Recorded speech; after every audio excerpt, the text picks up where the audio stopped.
Salut les amis, on se retrouve encore une fois pour une nouvelle vidéo, 7 choses à savoir. Vous avez pu le voir dans la miniature de la vidéo, nous retournons encore une fois dans une licence de chez Nintendo avec 7 choses à savoir sur The Legend of Zelda. Allez, c'est parti. Les monstres qui s'embrouillent.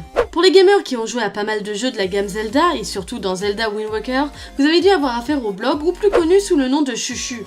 Ces charmantes créatures se sont vues dotées d'une voix aiguë plutôt originale.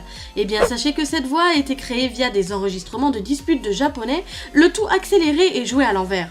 La censure. C'est souvent un point sur lequel nous revenons quand nous présentons des œuvres qui commencent à avoir de l'âge. La censure est toujours présente dans les jeux, séries ou films des années 80-90.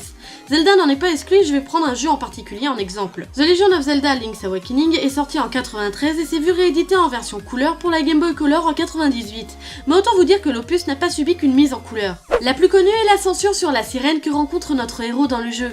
Comme vous pouvez le voir sur ces images de comparaison, le haut de bikini que trouve Lynx dans la première version a été remplacé par un simple collier dans la version couleur. Également, toujours avec la sirène, les dialogues ont également changé. Le petit coquin s'est vu transformé, hein, j'ai déjà cherché par là. Capcom et Nintendo. Capcom est la seule société de développement de jeux vidéo, mis à part Nintendo, à avoir développé des jeux de la licence Zelda. Ils ont d'ailleurs failli développer des remakes de cette licence afin d'obtenir les droits sur la franchise et créer des jeux Zelda avec leur propre équipe. Finalement, grâce à un partenariat avec les deux sociétés, les jeux Oracle of Season et Oracle of Age virent le jour. D'ailleurs, ces deux opus auraient dû être 3 avec le jeu Zelda Mystical Seed of Courage. Ces 3 jeux étaient appelés la trilogie Triforce. Mais le troisième fut annulé à cause de l'impossibilité de créer des mots de passe en reliant 3 jeux. La Nintendo 64. Quand cette console emblématique est sortie, elle s'est vue offrir 2 jeux de grosses licences, Super Mario 64 et The Legend of Zelda Ocarina of Time.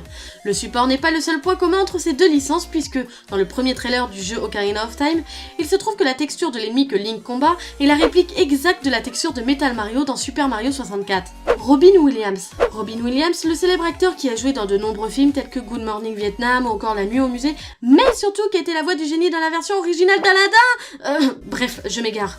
Robin Williams était un fan incommensurable des jeux The Legend of Zelda, tellement fan qu'il a appelé sa fille Zelda. Link le nazi. Dans le premier opus de la licence des jeux Zelda, en observant un peu la carte du jeu, on peut constater que l'un des donjons a la forme de la croix gammée des nazis. Seulement au Japon, c'est un signe de paix. Ouf. Link l'islamiste? Bah ouais, quitte à parler des nazis, autant parler aussi des islamistes. Sur les premières cartouches d'Ocarina of Time, la musique du Temple du Feu comporte des chants islamistes. Voilà, c'est tout pour moi. Cette vidéo des 7 choses à savoir sur The Legend of Zelda touche à sa fin, j'espère qu'elle vous aura plu. N'hésitez pas à me dire ce que vous en avez pensé et si jamais vous avez d'autres anecdotes à partager, faites-le par commentaire, likez et partagez. Allez, tchuss!